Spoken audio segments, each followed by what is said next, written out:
ಐಶು ರೆಡಿನಾ? Mummy ready. Aditi tiffin box ready ಇದೆ ಬಾ.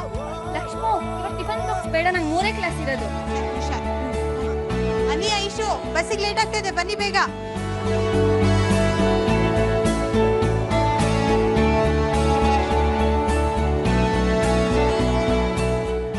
ಬಾಯ್ ಮಮ್ಮಿ. ಹಾ ಬಾಯ್ ಬಾಯ್ ಬಾಯ್.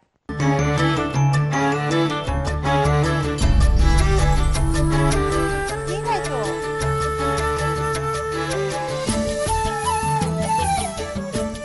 ಸರಿ ಲೇಟ್ ಆಯ್ತು, ಹೋಗು ಹೋಗು. ಬಾಯ್ ಬಾಯ್ ಬಾಯ್. ಅಯ್ಯಯ್ಯೋ ಗಂಟೆ 8 ಆಯ್ತು, ಅಮ್ಮಂಗೆ ಕಾಫಿ ಕೊಡ್ಬೇಕು.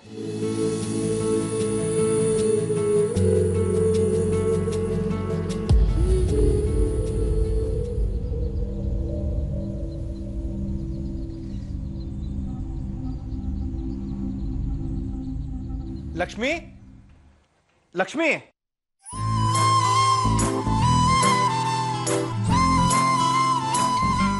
ಅಮ್ಮ ಮಾತ್ರ.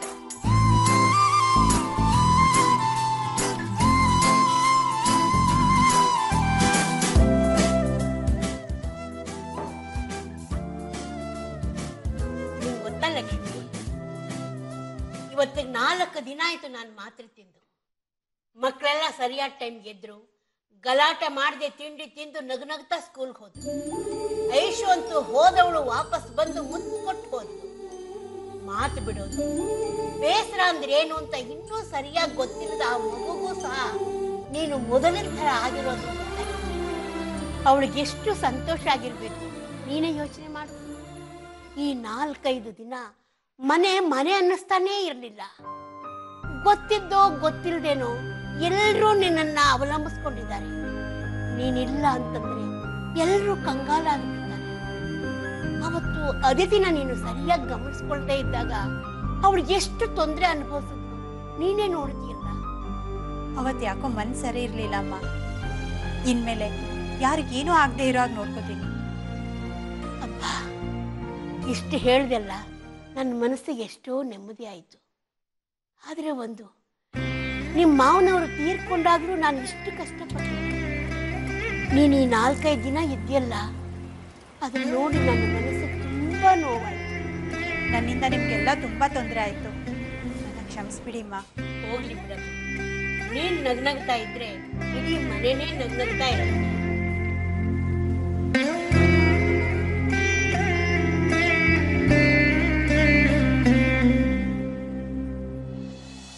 ನಿಧಾನ ಕಣೆ, ನೋಡ್ಕೊಂಡು ಗಾಡಿ ಓಡಿಸು. ಎಲ್ಲೂ ನಲ್ಲಂತೂ ಅದೆಲ್ಲಿಂದ ಬಂದು ನುಗ್ತಾರೆ ಅಂತಾನೆ ಗೊತ್ತಾಗಲ್ಲ.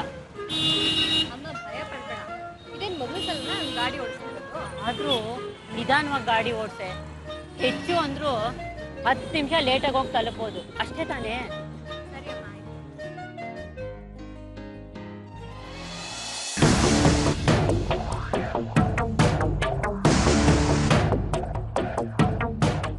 ರಿಪೋರ್ಟರ್ ಮೇಡಮ್, ಯಾಕೆ ಹಾಗೆ ನೋಡ್ತಾ ಇದ್ದೀರಾ? ಶಾಕ್ ಆಯ್ತಾ? ಪೊಲೀಸ್ನವರಿಗೆ ಅಷ್ಟೆಲ್ಲ ಹೇಳಿ ಒಳಗಾಕಿ ಬಂದಿದ್ದೀನಿ, ಹಾಗಿದ್ರು ಹೇಗೆ ಹೊರಗೆ ಬಂದ ಅನ್ನೋ ಕನ್ಫ್ಯೂಷನಾ ಲೇಡಿ ಬಾಂಡ್? ನೋಡಿದ್ಯಾ ನೋಡಿದ್ಯಾ, ಚಿಟಿಕೆ ಹೊಡೆಯೋಷ್ಟರಲ್ಲಿ ನಿನ್ನ ಕಣ್ಮುಂದೆ ಇದ್ದೀನಿ ನಾನು.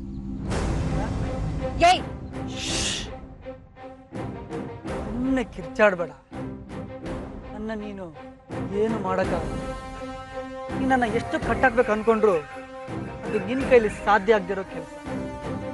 ಇಂಥ ವಿಷಯದಲ್ಲಿ ಕ್ರಿಮಿನಲ್ ಯೂನಿವರ್ಸಿಟಿ ಗೋಲ್ಡ್ ಮೆಡಲಿಸ್ಟ್ ಅಮ್ಮ ನಾವು.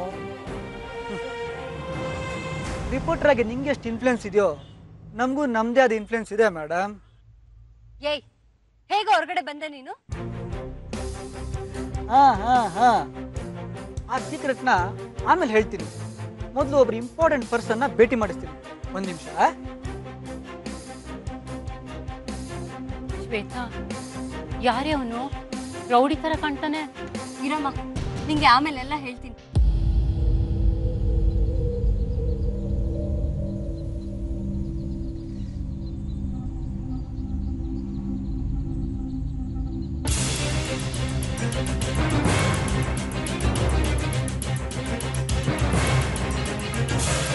ನಮಸ್ಕಾರ ಮೇಡಮ್. ಏನಮ್ಮ ನೀನು, ಬುದ್ಧಿಗಿದ್ದಿ ಇದೆಯಾ ನಿಂಗೆ? ರಾತ್ರಿ ಕಂಡು ಬಾವಿಗೆ ಹಗ್ಲಲ್ಲೇ ಬೀಳಕ್ ಹೋಗ್ತಿದ್ಯಾ? ಮತ್ತೆ ಇವನ್ನೇ ನಂಬ್ತಿದ್ಯಲ್ಲ ನೀನು? ಮೇಡಮ್ ನನ್ನ ಹತ್ರ ಬಂದು ತಪ್ಪಾಯ್ತು ಅಂತ ಕೇಳ್ಕೊಂಡ್ರು ಮೇಡಮ್. ಇನ್ಯಾವತ್ತೂ ಈ ಥರ ಆಗಲ್ಲ, ನಿನ್ನೆ ಮದುವೆ ಆಗ್ತೀನಿ ಅಂತ ಆಣೆ ಪ್ರಮಾಣ ಮಾಡಿದ್ರು. ನಮ್ದೇ ಇರೋಕ್ಕಾಗತ್ತಾ ಮೇಡಮ್? ತಪ್ಪು ಮಾಡಿದವ್ರಿಗೆ ತಿದ್ಕೊಳ್ಳೋಕೆ ಅವಕಾಶ ಮಾಡಿಕೊಡ್ಬೇಕಲ್ವಾ? ರಾಹುಲ್ ನಿಜವಾಗ್ಲೂ ಬದಲಾಗಿದ್ದಾರೆ. ಮೇಡಮ್ ದಯವಿಟ್ಟು ನನ್ನ ಬಗ್ಗೆ ಕೆಟ್ಟದಾಗಿ ಮಾತಾಡಬೇಡಿ. ತುಂಬ ನೋವಾಗುತ್ತೆ. ನಾನು ಕೆಟ್ಟವನೇ ನಿಜ.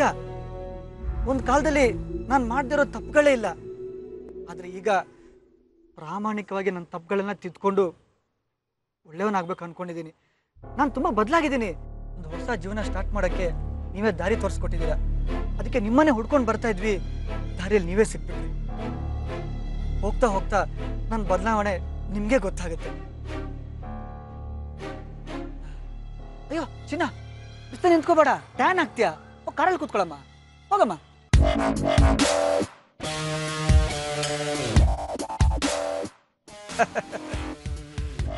ರಿಪೋರ್ಟರ್ ಮೇಡಮ್, ಹೇಗೆ ನಮ್ಮ ಆ್ಯಕ್ಟಿಂಗ್? ಭಾಳ ಹಾಳು ಮಾಡ್ದ ಅಂತ ನಾನು ವಿರುದ್ಧ ನಿಂತೋಳು ಈಗ ನಾನು ಹೇಳ್ದಂಗೆ ಕೇಳೋ ದಾಸಿ. ಈಗ ನಾನು ಏನೇ ಹೇಳಿದ್ರು ಅವಳು ಮಾಡಕ್ಕೆ ರೆಡಿ. ನನ್ನ ಮೇಲೆ ಕಂಪ್ಲೇಂಟ್ ಕೊಟ್ಟಿರೋ ಎಲ್ಲ ಹುಡುಗಿರ ಜೊತೆನೂ ಹೀಗೆ ಮಾಡ್ತೀನಿ, ಸುತ್ತಾಡ್ತೀನಿ. ಎಷ್ಟು ಜನರಂತ ನೀನು ಕಾಪಾಡಕ್ಕೆ ಬರ್ತೀಯ? ಎಷ್ಟು ಸರಿ ಅಂತ ನನ್ನ ಜೈಲಿಗೆ ಹಾಕೋ ಪ್ರಯತ್ನ ಪಡ್ತೀಯ? ನನ್ನ ಜೈಲಿಗೆ ಹಾಕ್ಸೋದು, ನನ್ನ ಬದಲಾಯಿಸೋದು, ಇದೆಲ್ಲ ನಿಂಗೆ ಬೇಡದೇ ಇರೋ ಕೆಲಸ. ಫಸ್ಟ್ ಟೈಮ್ ನನ್ನ ಮೇಲೆ ಕೇಸ್ ಫೈಲ್ ಮಾಡಿದೆಯಲ್ಲ, ಪೊಲೀಸ್ ರಿಜಿಸ್ಟ್ರಲ್ಲಿ ನನ್ನ ಹೆಸರು ಬರೋ ಥರ ಮಾಡಿದ್ಯಾ? ಬಿಡಲ್ಲ, ಸುಮ್ಮನೆ ಅಂತೂ ಬಿಡಲ್ಲ. ನೀನು ಆ ರಾಘವ್ ನನ್ನ ದಾರಿಗೆ ಅಡ್ಡ ಬರ್ತಾ ಇದ್ದೀರಲ್ಲ, ಈ ರಾಹುಲ್ ದ್ವೇಷ ಕಟ್ಕೊಂಡ್ರೆ ಏನಾಗುತ್ತೆ ಅಂತ ನೀವಿಬ್ರು ನೋಡ್ತಾ ಇರಿ.